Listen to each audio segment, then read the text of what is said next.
The security guard looked me up and down like I was carrying stolen goods instead of a mop bucket. "You're the new cleaning lady?" His tone suggested I might also be there to case the joint. "Actually, I prefer domestic maintenance specialist," I said deadpan.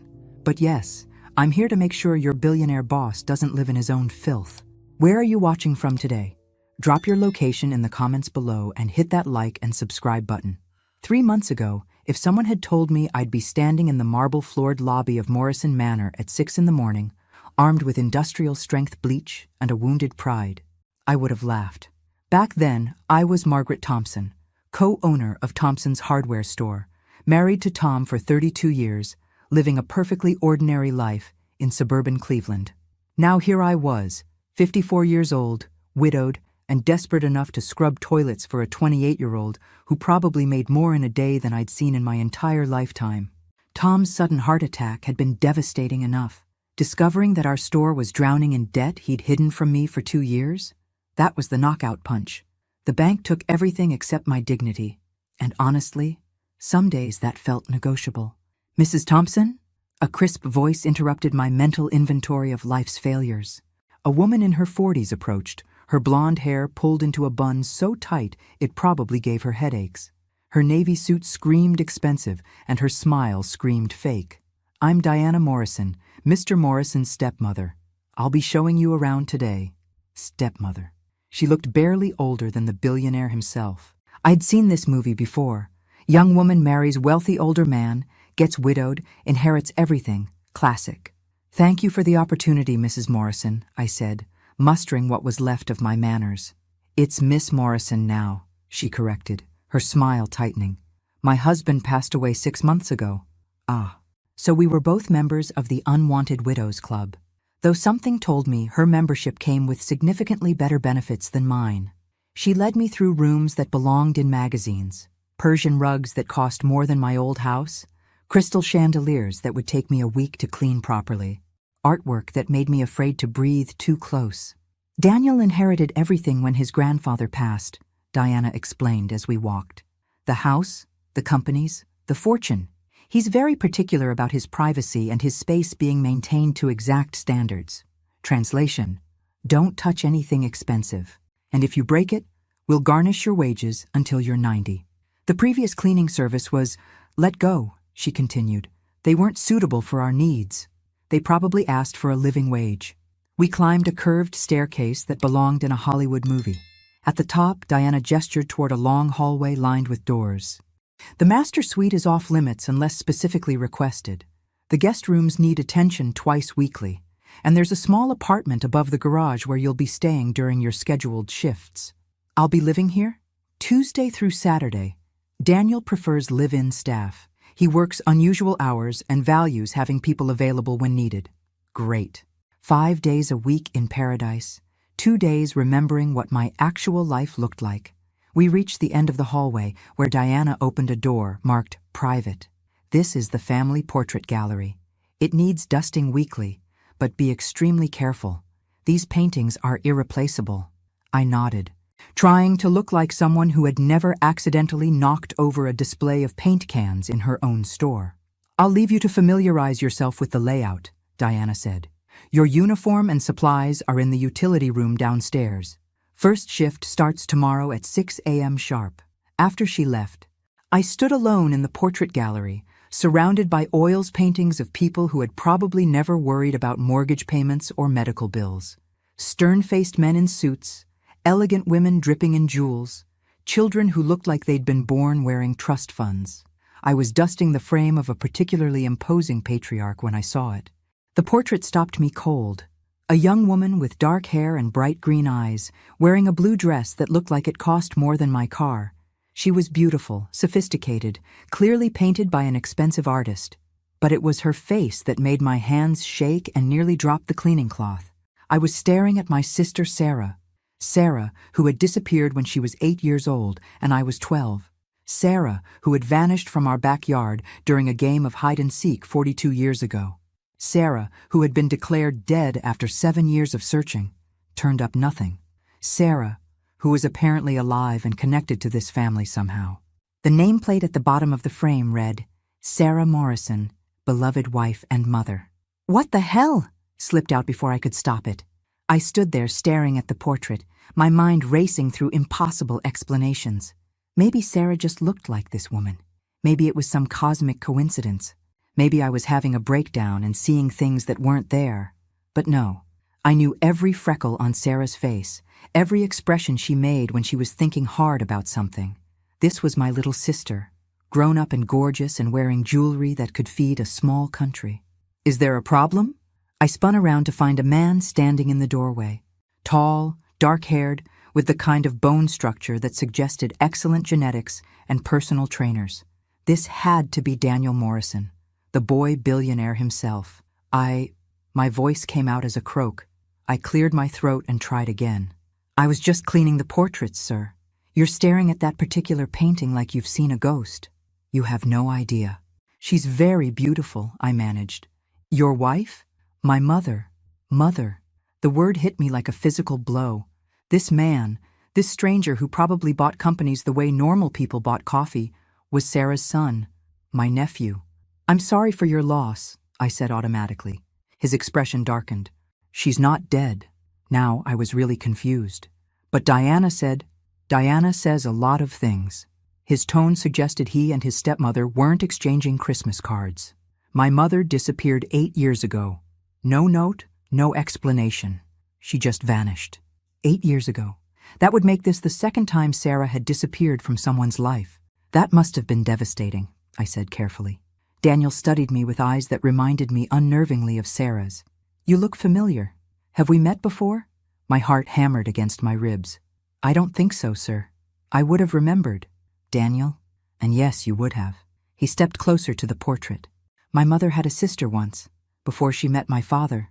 She used to tell me stories about her when I was little. What kind of stories? About growing up poor in Cleveland. About a sister who protected her, who taught her to be brave when their parents fought. His voice softened slightly. She said her sister was the only person who ever made her feel safe. Tears stung my eyes. I had tried so hard to protect Sarah. The night before she disappeared, I'd promised her I'd always keep her safe. I'd failed spectacularly. What was her sister's name? I whispered. Margaret. But everyone called her Maggie. The room tilted sideways. He knew. Somehow, impossibly, my sister had told her son about me. Sir, I need to ask you something, and I know it's going to sound insane. Daniel raised an eyebrow. Try me. I took a deep breath and pointed at the portrait. Why does your mother look exactly like my sister who disappeared 42 years ago? For a moment, Daniel just stared at me. Then he looked at the portrait, then back at me, and I watched his face go pale. What's your full name? He asked quietly. Margaret Thompson, but everyone calls me Maggie. Daniel sank into a nearby chair like his legs had given out. Oh my God. I said, my voice shaking. We need to have a very long conversation. 20 minutes later, we sat in Daniel's study while I tried to process what he'd told me. Sarah hadn't died. She'd been taken. My father found her wandering alone near Pittsburgh when she was 8, Daniel explained. She was scared, dirty, couldn't remember anything about her family. He brought her home and my grandmother took her in.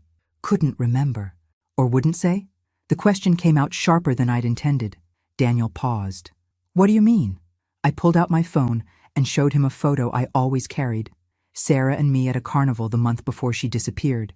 We were sharing cotton candy, both grinning at the camera. Sarah was missing her 2 front teeth. This is my sister, Sarah Thompson. She disappeared from our backyard in Cleveland on July 15th, 1983. She was 8 years old. Daniel stared at the photo for a long time. The resemblance is identical, because it's the same person. I studied his face. Your father didn't find a lost child. Daniel, he took my sister. That's impossible. My father was a good man. He wouldn't what? Wouldn't steal a child and raise her as his own? I kept my voice gentle but firm. Look at the dates. Look at the photo. Look at your mother's face. Daniel was quiet for several minutes, processing. She used to have nightmares when I was growing up. She'd wake up screaming about someone named Maggie. Dad always said they were just anxiety dreams. My heart broke all over again. She was looking for me. The memories started coming back about 10 years ago. She began asking questions about her childhood. about where she came from. Dad got defensive, said the past didn't matter, that we were her real family now. What happened 8 years ago? When she disappeared, Daniel's jaw tightened. She hired a private investigator to look into her past. Found out her real last name might have been Thompson. Dad was furious, said she was being ungrateful, that it would destroy our family if she kept digging. And then she vanished. 3 days later, his voice was barely audible. I always wondered if Dad had something to do with it, but I could never prove anything. The pieces clicked into place with sickening clarity. Your father took her once before when she got too close to remembering. What makes you think he wouldn't do it again? Because he's dead. Daniel looked up at me. He died 6 months ago. Natural causes. But Diana's still here. Something flickered in his eyes. Diana hated my mother. Always saw her as competition for Dad's affection. When Mom disappeared, Diana was the one who convinced everyone to stop looking. Said Mom had probably run off with another man. You didn't believe that. Mom loved Dad despite everything. She would never have just left without telling me goodbye. He stood up abruptly. There's something I need to show you. He led me to a wall safe hidden behind another painting. Inside were documents, photographs, and what looked like a private investigator's report. Mom left these for me before she disappeared. I think she knew something was going to happen. I picked up the top photograph. It was me at 17, graduating high school. My parents on either side, smiling proudly. There was an arrow drawn in red ink pointing to my face, and written beneath it in Sarah's handwriting, "My sister Maggie. I need to find her. She never stopped looking for you," Daniel said softly. I looked through the other photos, pictures of our old neighborhood, our parents' graves, even a recent photo of me standing outside Thompson's hardware store. My sister had found me years ago, but something had prevented her from making contact. "The private investigator's report," I said, picking up the thick folder. "What did he find?" "Enough to get him killed." I looked up sharply. "What?" "Car accident. 3 days after Mom disappeared. The police said it was suspicious, but couldn't prove anything." A chill ran down my spine. Who else knew about this investigation? Just Mom, the investigator, and Diana. We looked at each other as the implications sank in. If Sarah had discovered the truth about her kidnapping, and if Diana had known about it, then Sarah's disappearance might not have been voluntary at all. "Daniel," I said quietly, "I think your mother might be in serious danger." The next morning, I was elbow-deep in bathroom tiles that probably cost more than most people's cars when Diana appeared in the doorway like a perfectly coiffed storm cloud. "Mrs. Thompson, I need to speak with you." Her tone suggested I was about to be fired, arrested, or possibly both. I straightened up, still holding my scrub brush like a weapon. "Of course, Miss Morrison. I understand you've been asking questions about family matters." News traveled fast in the Billionaire mansion. Daniel was showing me the portrait gallery. I was curious about the paintings. Curiosity is dangerous in this house. Diana stepped into the bathroom, effectively trapping me between her and the marble wall. The Morrison family values privacy above all else. "I'm just here to clean, ma'am." "Are you?" Her smile was arctic. "Because I've done some checking on you, Margaret Thompson. Hardware store owner from Cleveland. Recently widowed, recently bankrupted. Recently desperate." Each word felt like a slap. "I don't understand what you're getting at." "I think you do. You're here under false pretenses, aren't you? This isn't about needing work. This is about Sarah." My blood turned to ice. "I don't know what you mean." "Drop the act. You're her sister." Diana's mask finally slipped, revealing something cold and calculating underneath. "Did you really think you could waltz in here and start asking questions without me noticing?" I set down the scrub brush and faced her squarely. "And what if I am? Then you need to understand something very clearly." Diana moved closer, lowering her voice. "Sarah is gone. She's not coming back. And if you're smart, you'll stop digging into things that don't concern you." "Where is she?" Diana laughed, but there was no humor in it. "Dead for all I care. She was nothing but trouble from the day James brought her home. Always asking questions, always wanting more than she deserved. James took her. He kidnapped an 8-year-old child. James saved her from a life of poverty and neglect. He gave her everything: education, opportunities, luxury. And how did she repay him? By hiring investigators, by trying to destroy his reputation, by trying to find her real family. Her real family was here. We were all she needed. Diana's composure cracked slightly. But it was never enough for precious Sarah. She always wanted more, always thought she deserved better. She deserved the truth. The truth? Diana's voice rose.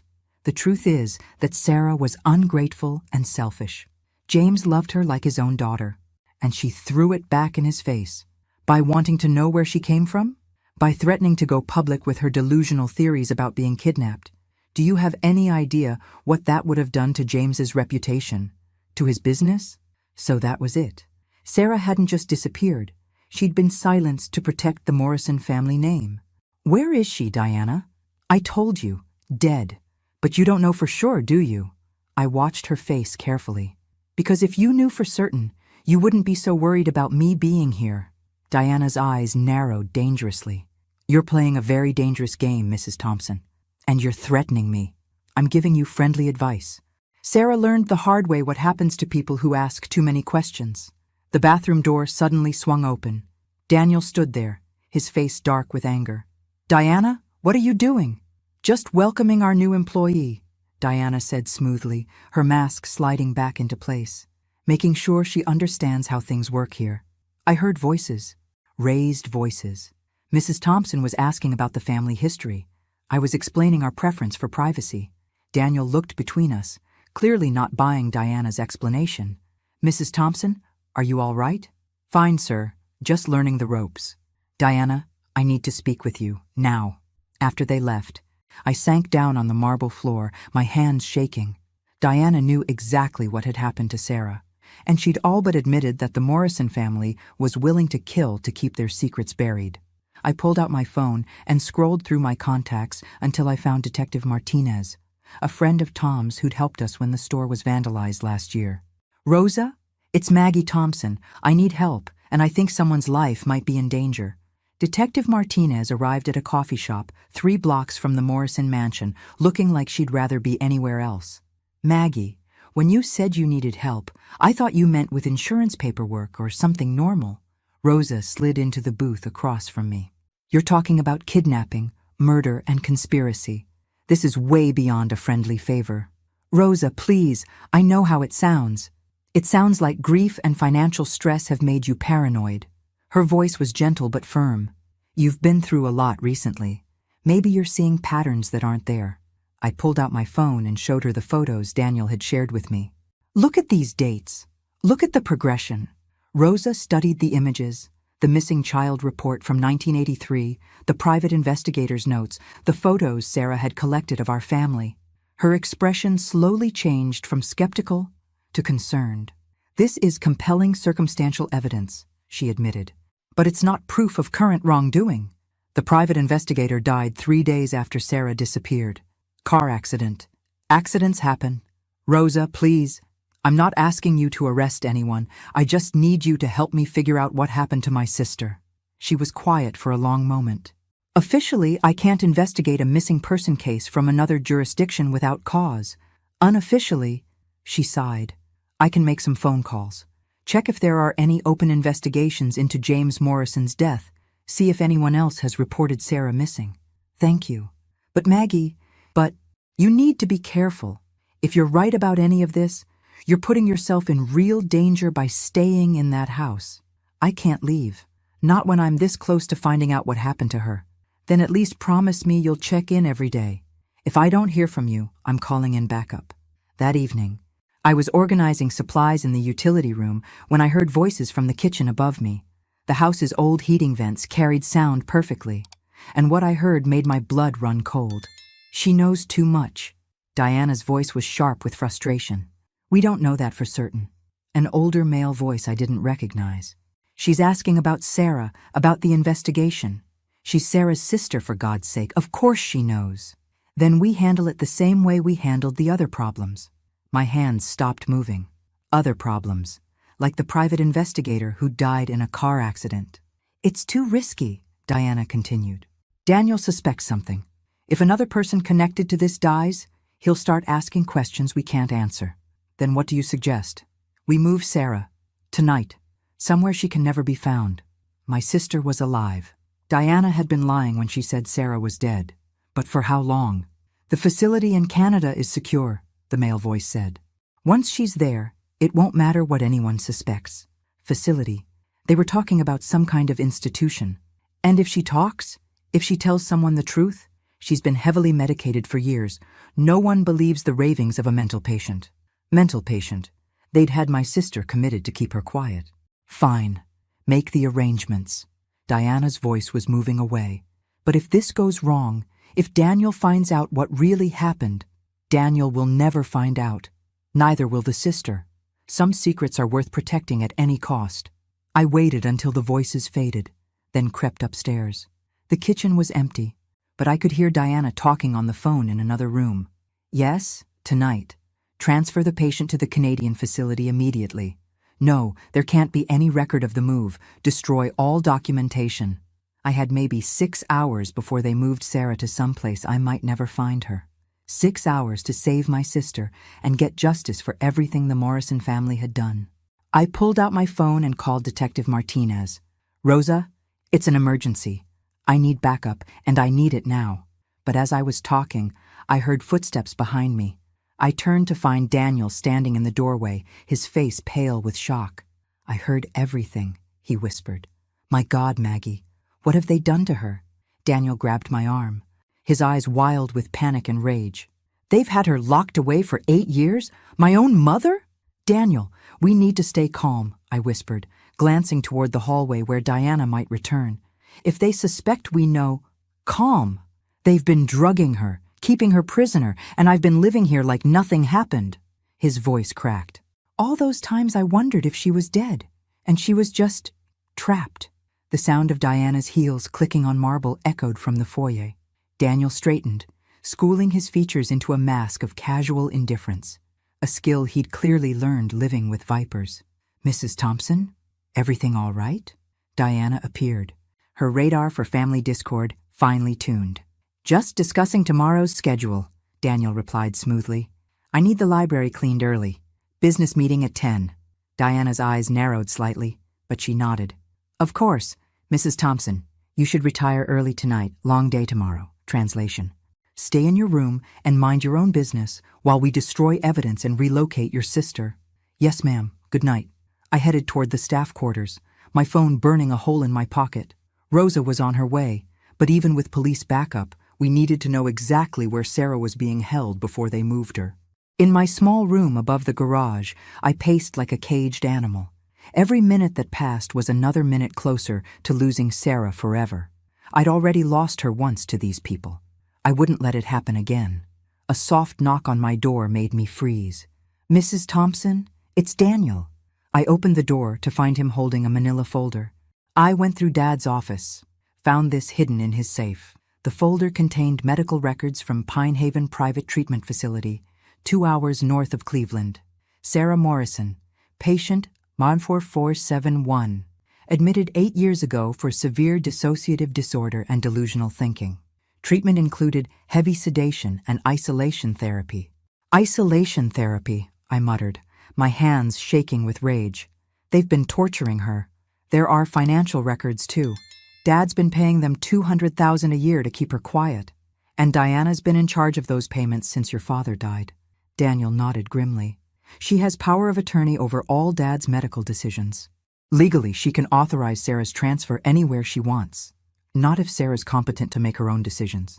After 8 years of drugs and isolation, Maggie, we don't know what state she's in. I stared at the medical records, noting the medications they'd been forcing on my sister. Antipsychotics, mood stabilizers, sedatives, enough chemicals to keep an elephant docile. We're getting her out tonight. How? Even if we reach the facility, Diana's already arranged the transfer. By the time we get there, Sarah could be on her way to Canada. Then we intercept the transport. Daniel stared at me. You're talking about kidnapping. I'm talking about rescuing my sister from people who've held her prisoner for 8 years. My phone buzzed. Rosa. Maggie, I made some calls. Pine Haven has a reputation for taking patients that families want to disappear. No questions asked. Minimal oversight. If your sister's there, getting her out legally could take months. We don't have months. They're moving her tonight. Then we do this carefully. I'm bringing 2 officers and an ambulance. If she needs medical attention after what they've done to her, Rosa, there's something else. Daniel Morrison wants to help. He's her son. A pause. Can we trust him? I looked at Daniel, who was studying the medical records with horror and determination warring on his face. Yes, we can trust him. Good.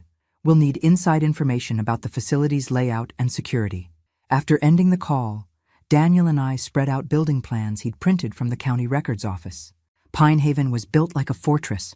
High walls, limited access points, electronic locks on everything. There, Daniel pointed to a service entrance.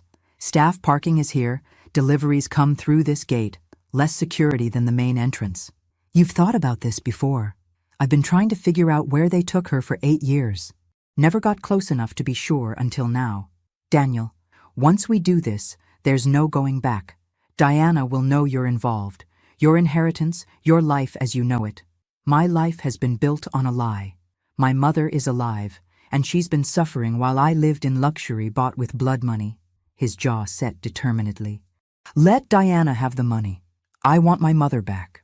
At midnight, we met Rosa and her team at a diner 5 miles from Pinehaven.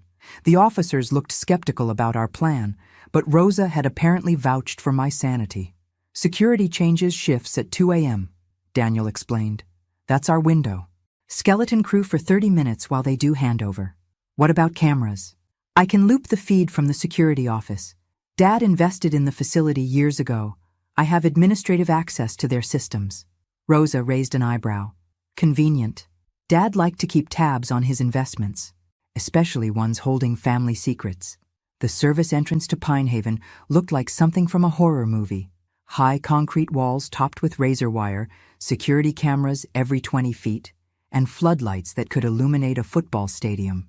Cheerful place, I muttered, pulling on the scrubs Rosa had provided. Really screams healing environment. Daniel was already working on his laptop, fingers flying over the keyboard. Security systems older than I expected. Good news for us.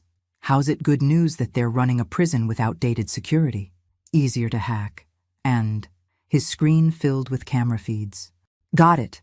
I can give us a 20-minute blind spot. Rosa checked her weapon for the 3rd time.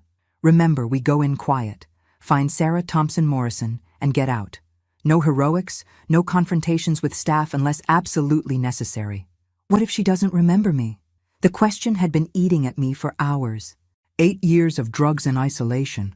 What if she doesn't know who I am? Then we remind her, Daniel said quietly. Whatever it takes. At 2:15 a.m., we moved. The service entrance yielded to Rosa's lockpicks faster than I'd expected. Apparently, all those years married to a cop had taught her more than just how to make coffee and tolerate shift work. Inside, Pinehaven was worse than the outside suggested. Sterile white halls lit by harsh fluorescent bulbs. The smell of disinfectant couldn't quite cover underlying odors of human misery and pharmaceutical desperation. Patient rooms are on the 3rd floor, Daniel whispered, consulting the building plans on his phone. Sarah's in room 347. We climbed the stairs in silence, every footstep echoing like gunshots in my ears. At the 3rd floor landing, Rosa held up a hand. 2 nurses at the station. They look awake. Through the door's window, I could see them. One filing paperwork, the other reading a magazine. Both within sight of the elevator and main hallway. Fire stairs at the other end of the building, I suggested. Too far. We'd have to pass 6 other rooms, and some of these patients might not be as medicated as Sarah. Daniel was studying his phone again. There's a supply closet 15 feet down the hall. If I trigger a false alarm in the east wing, they'll investigate, leaving this area unguarded, Rosa finished. Do it. 30 seconds later, an ear-splitting shriek echoed from the far end of the building. Both nurses grabbed flashlights and hurried toward the sound, leaving their station unmanned.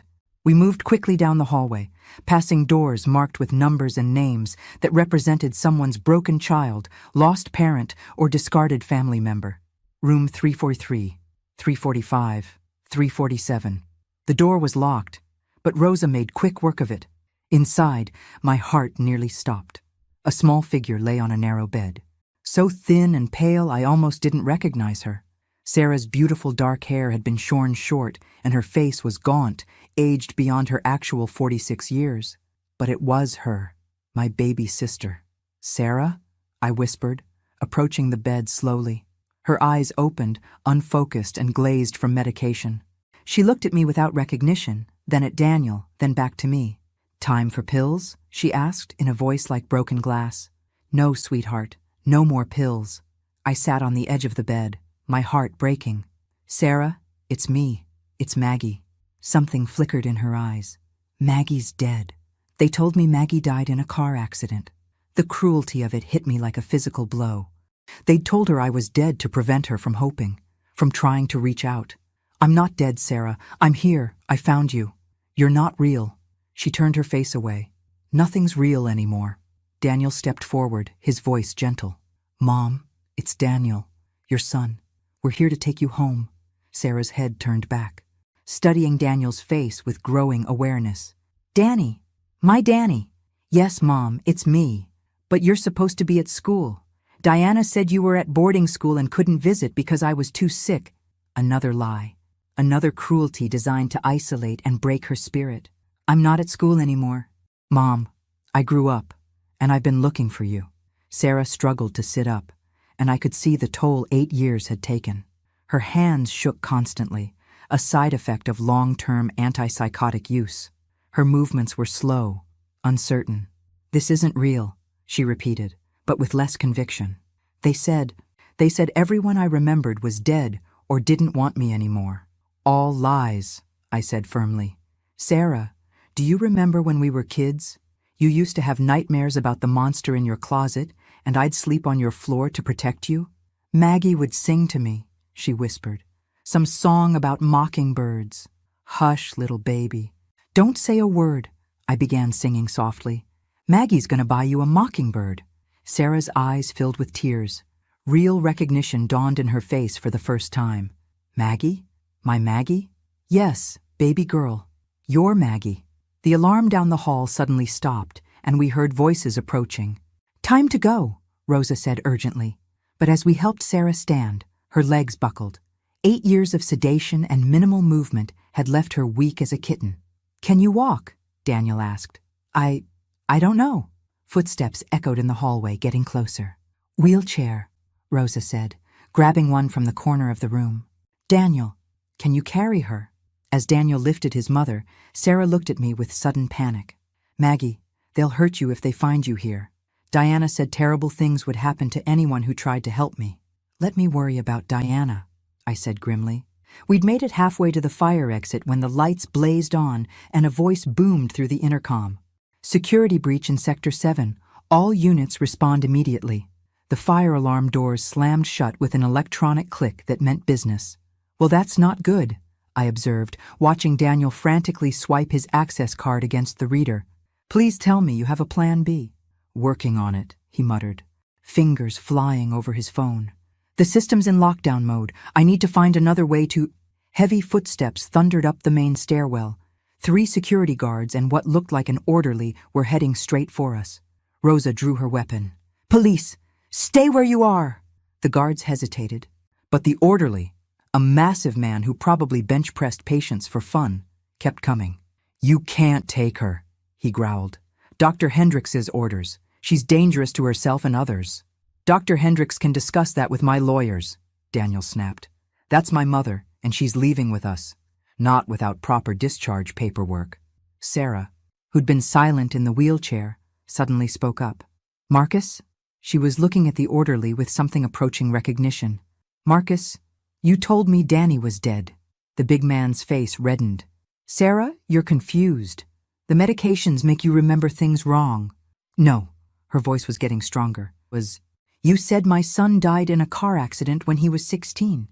You said that's why I had to stay here, because I had no family left." Marcus glanced nervously at the security guards. "She's delusional. Dr. Hendricks can explain." "Where is Dr. Hendricks?" Rosa demanded. "I want to speak to him immediately." "He's not available." "Then we're leaving." I grabbed the wheelchair handles. "Sarah is a voluntary patient. She has the right to discharge herself." "Actually," Marcus said with an ugly smile, "she doesn't. Sarah Morrison has been declared mentally incompetent. Her legal guardian has full authority over her medical decisions." "Her legal guardian?" "Diana Morrison. and she specifically authorized us to prevent any attempts to remove the patient. Daniel's face went pale. Diana had her declared incompetent? 3 years ago. Some nonsense about wanting to change her will, leave money to people who didn't exist. Dr. Hendricks testified that she was suffering from severe delusional thinking. The pieces clicked together with sickening clarity. Diana hadn't just wanted Sarah silenced. She'd wanted her legally erased. With Sarah declared incompetent, Diana could control her medical care, her finances, even her life or death decisions. "You have 30 seconds to move," Rosa said, her weapon trained on Marcus. "Then I start arresting people for unlawful imprisonment." "You don't have jurisdiction here," one of the security guards said. "This is a private facility. I have jurisdiction wherever someone's being held against their will." The standoff stretched taut as wire. Then Daniel's phone rang. He glanced at the screen and his face went white. "It's Diana." "Don't answer it," I said. But he was already swiping to accept. "Diana, what?" Diana's voice was loud enough for all of us to hear. "Daniel, darling, I know where you are, and I know what you're trying to do." "Then you know it's over. We found her, Diana. We know what Dad did, what you've been doing. What your father did was save a lost child and give her a beautiful life. What I've done is protect this family from scandal. You've tortured an innocent woman for 8 years. I've managed a family crisis. Sarah's fantasy about being kidnapped would have destroyed your father's reputation, your inheritance, everything we've built." Sarah was listening to this conversation with growing agitation. "She's lying," she whispered to me. "I wasn't fantasizing. I remember now. I remember everything." Diana's voice continued, cold and calculating. "Daniel, you can still walk away from this. Come home and we'll say nothing about your misguided rescue attempt." "What about Sarah?" "Sarah will be transferred to a secure facility where she can receive proper treatment. She'll be comfortable, well cared for, and unable to hurt anyone with her delusions." "You mean unable to tell the truth?" "The truth is, whatever we decide it is, darling. That's what having money and power means." I'd heard enough. I grabbed the phone from Daniel. "Diana, this is Maggie, Sarah's sister. You know, the one who's very much alive and very pissed off." A pause. Then, "Mrs. Thompson, I was hoping we could avoid unpleasantness." "Lady, you haven't seen unpleasantness yet, but you will. I think you're forgetting something. You're trespassing in a private medical facility. You're attempting to kidnap a patient. And you're interfering with legal guardianship arrangements.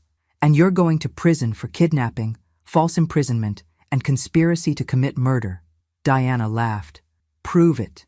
It's your word against mine, and I have 8 years of medical records showing Sarah's mental instability." "Actually," Daniel said, taking his phone back, "you don't."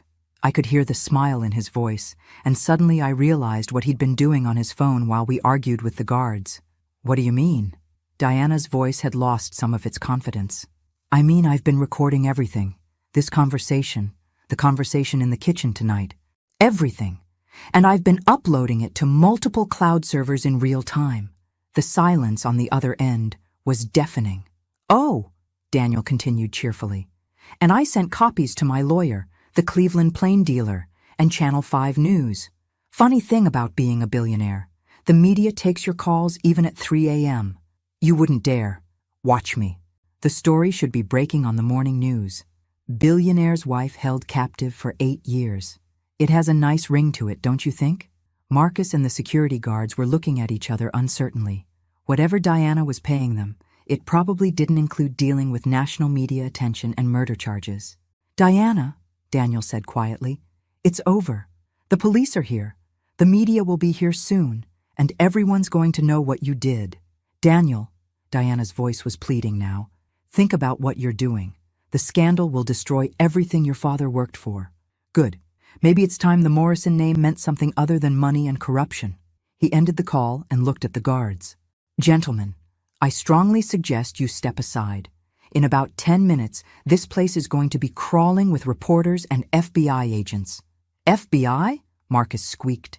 "Kidnapping across state lines is a federal crime," Rosa explained helpfully. "So is conspiracy to commit murder. So is holding someone against their will for financial gain."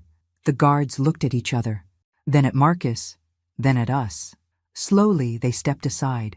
"Smart choice," I said, pushing Sarah's wheelchair toward the now unlocked fire exit. But as we reached the door, Sarah grabbed my hand. "Maggie," she whispered, "there's something I need to tell you. About what really happened the day I disappeared. About who else was involved." "What do you mean, who else was involved?" I asked as we made our way down the fire stairs. Sarah's hands were shaking badly, but her eyes were clearer than they'd been since we found her. "James didn't work alone. He couldn't have. Someone had to tell him about our family, about where we lived, when our parents would be distracted." Rosa stopped on the landing. "Sarah, take your time. Tell us what you remember. That day, when I was hiding in the backyard." Sarah's voice was barely a whisper. "Someone called Mom into the house, said there was an emergency phone call. About Grandma being sick." My blood turned to ice. "But Grandma died 2 years before that." "I know, but Mom didn't question it. She told me to stay put, that she'd be right back, and then—" Sarah closed her eyes. "A man came to the fence. He knew my name. He said Maggie was hurt, that she was in a car at the hospital and was asking for me." Daniel was listening intently. "My father?" "No. This man was younger, dark hair. He said he was a friend of the family, that Maggie was crying for me and we had to hurry." "And you went with him?" "I was 8 years old and scared my sister was dying. Of course I went with him." Sarah looked at me with tears in her eyes. "I kept asking where you were. He kept promising I'd see you soon." "Who made the phone call to Mom?" Rosa asked. "The one about Grandma being sick?" That's what I figured out years later, when I started remembering. The voice on the phone was a woman. Mom mentioned it to Dad later, said something about how the woman knew details about Grandma's medical history that only family would know. Someone who knew our family well enough to trick Mom. Sarah nodded. Someone who knew when Dad would be at work, when you'd be at soccer practice, when Mom would be home alone with just me. Someone local, I said grimly. More than that. Someone Mom trusted enough to leave me unattended based on their word. We'd reached the ground floor. Rosa cautiously opened the door to the parking lot. "All clear." "Sarah," I said as we moved toward our cars, "do you remember anything else about this woman? Did Mom ever mention who called?"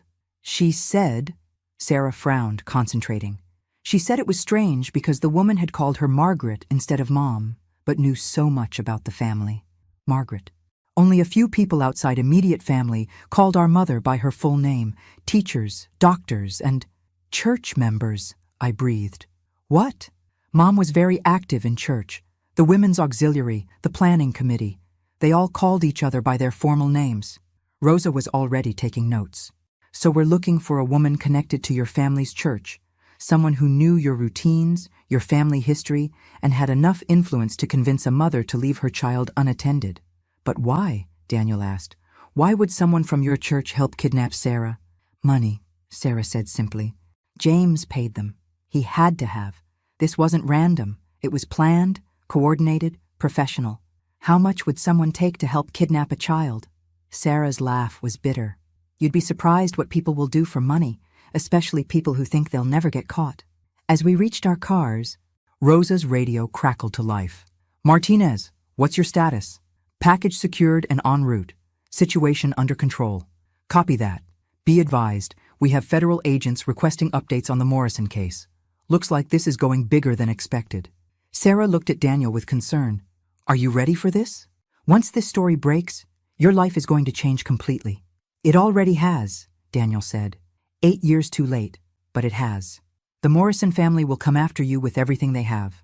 Lawyers, private investigators, character assassination. They'll say you're mentally unstable, that you're being manipulated. Let them try. I have resources too, and I have something they don't. What's that? The truth.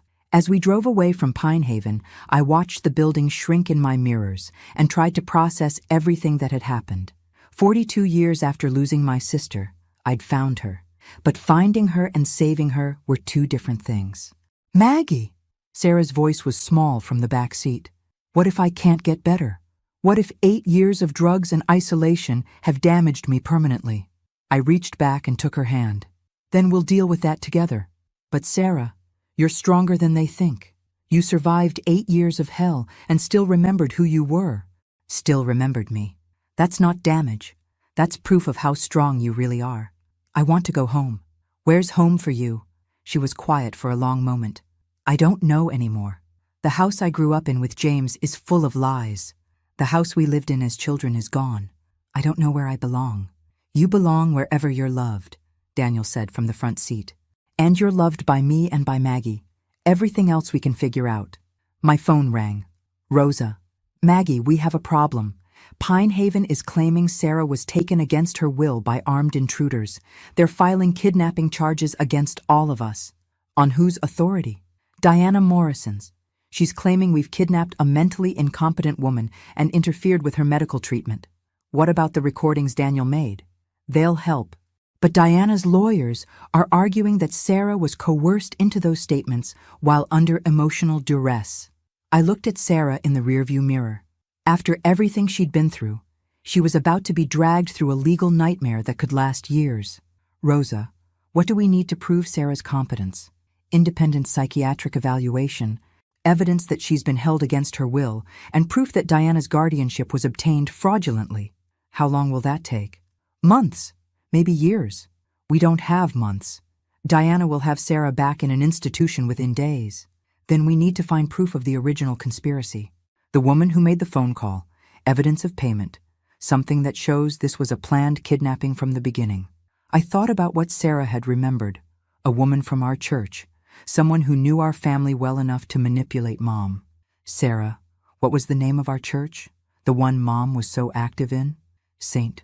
Matthew's Lutheran. Why? Because, I said, making a U-turn, we're about to pay some very old friends a visit. St. Matthew's Lutheran Church looked exactly the same as it had 43 years ago when our family attended every Sunday. Same red brick, same white steeple, same narrow parking lot where Dad always struggled to fit our old station wagon. The church secretary's office is in the basement, I told Rosa as we approached the building. If they kept records from the 1980s, that's where they'd be. Sarah was walking under her own power now, though she still moved slowly. The fresh air and absence of institutional fluorescent lighting had already improved her color dramatically. Maggie, what exactly are we looking for? Daniel asked. Church financial records from 1983. If someone was paid to help with Sarah's kidnapping, there might be a record of unusual deposits or expenditures around that time. Rosa raised an eyebrow. You think they'd record payment for kidnapping in the church books? I think whoever did this wasn't a criminal mastermind. They were probably a normal person who got in over their head and made mistakes. The basement office was unlocked. Small-town churches rarely worried about security in 1980s Ohio, and apparently that hadn't changed much. Rows of filing cabinets lined the walls, labeled by year and department. Women's Auxiliary, 1983, Sarah read from a faded label. That's where Mom would have met most of her church friends. I pulled out the drawer and started flipping through folders. Meeting minutes, fundraising records, volunteer schedules. And there, in a folder marked Special Projects, something that made my hands shake. Rosa, look at this. It was a handwritten note dated July 10th, 1983, 5 days before Sarah disappeared. Emergency Family Assistance Fund activated. $5,000 dispensed to aid the Morrison family crisis. Arranged by E. Patterson, approved by Pastor Williams, posthumously authorized. E. Patterson, Rosa read aloud. Who's E. Patterson? Eleanor Patterson, Sarah said quietly. She was Mom's best friend in the church. They worked together on every committee, every fundraiser. $5,000 in 1983, I said, my voice shaking with rage. That's almost $20,000 in today's money. Eleanor sold my sister for $20,000. Where's Eleanor Patterson now? Rosa asked. Dead, Sarah said. She died about 10 years ago, but, she paused. Her daughter Linda still lives in town. She teaches at the elementary school. The same Linda Patterson I went to high school with? I asked. The same one. And Maggie. There's something else. Linda was always weird about money, even as a kid. Remember how she always had expensive clothes, new toys, things her family shouldn't have been able to afford? You think Eleanor shared the money with her family? I think Eleanor used the money to secure her daughter's future. College fund, house down payment, whatever Linda needed. Rosa was already on her phone. I need an address for Linda Patterson, current residence in Cleveland area. 20 minutes later, we stood outside a modest ranch house in a middle-class neighborhood. Linda Patterson's white Honda Civic sat in the driveway next to a small garden that would have made our mother proud. "How do we play this?" Daniel asked. "Carefully," Rosa said. "If Linda was complicit in the original kidnapping, confronting her could be dangerous." "She was 12 years old," I protested. "How complicit could she have been?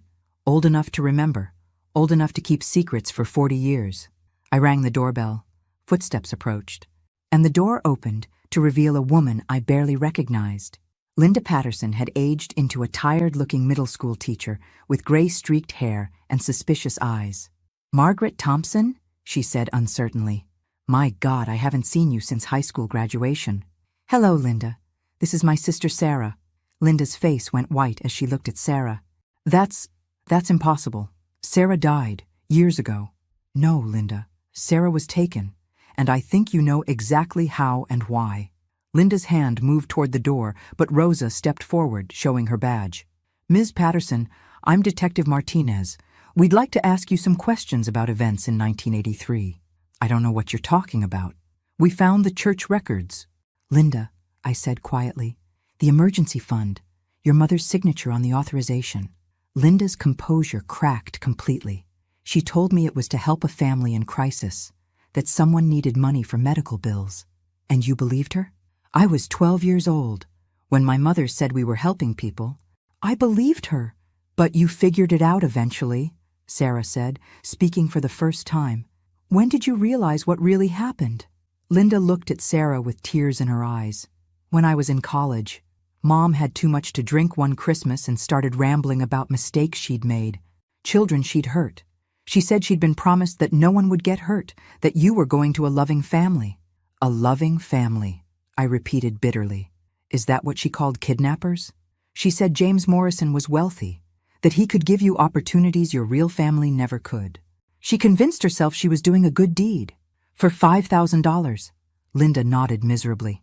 "Mom used the money to send me to private school, to pay for college. Everything I have, everything I've accomplished, is built on blood money." Rosa stepped forward. "Linda, we need you to testify to what your mother told you. Sarah's being held against her will based on false claims about her mental state. If I testify, it'll destroy my career, my reputation. And for what? It won't bring back the years Sarah lost. It'll give her back her freedom," I said fiercely. "And it'll make sure the people responsible face justice. The people responsible are dead. My mother, James Morrison, they're all dead. Diana Morrison isn't dead," Daniel said quietly, "and she's been continuing her father's crimes for 8 years. Linda looked between us, clearly struggling with her conscience. "If I testify, you have to understand. I was a child. I didn't know what was really happening." "We understand," Sarah said gently. "Linda, I don't blame you for what your mother did, but I need your help to make sure it never happens to anyone else." Linda was quiet for a long moment.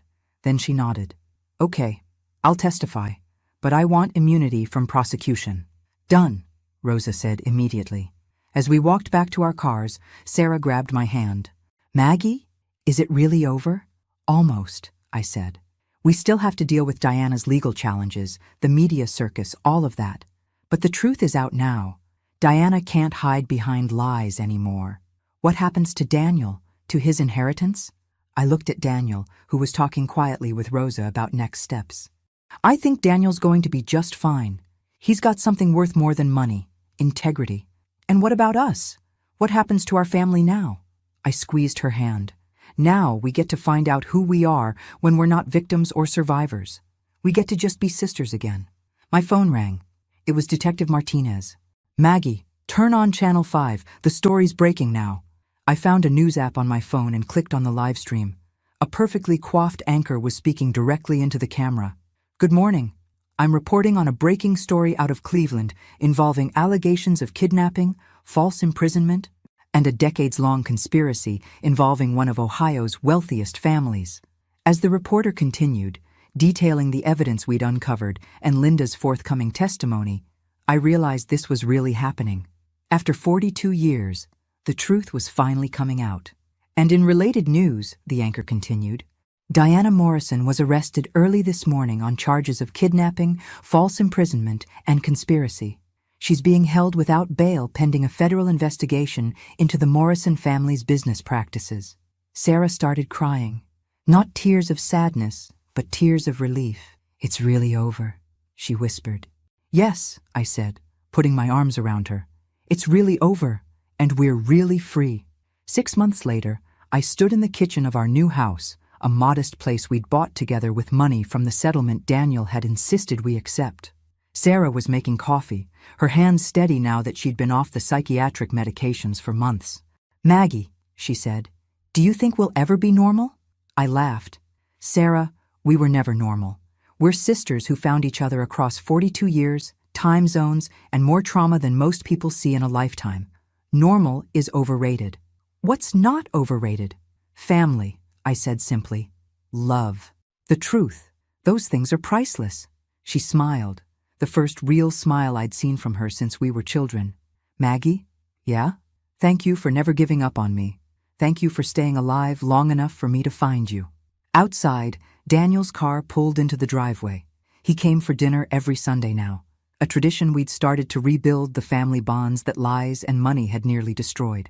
Aunt Maggie, he called out as he came through the door. Mom, something amazing happened today. What's that? Sarah asked, hugging her son. The Morrison Foundation's first shelter for missing children opened this morning. 40 beds, fully staffed, state-of-the-art facilities. His smile was radiant. It's called Sarah's House. I felt tears prick my eyes. From hardware store owner to kidnapping victim to billionaire's aunt to survivor, my life had taken turns I never could have imagined. But sitting in this kitchen with my sister and nephew, all of us free and safe and together, I realized something important. Sometimes the best revenge isn't revenge at all. Sometimes it's just living well. And we were finally, truly living. Thanks for listening. Don't forget to subscribe and feel free to share your story in the comments. Your voice matters.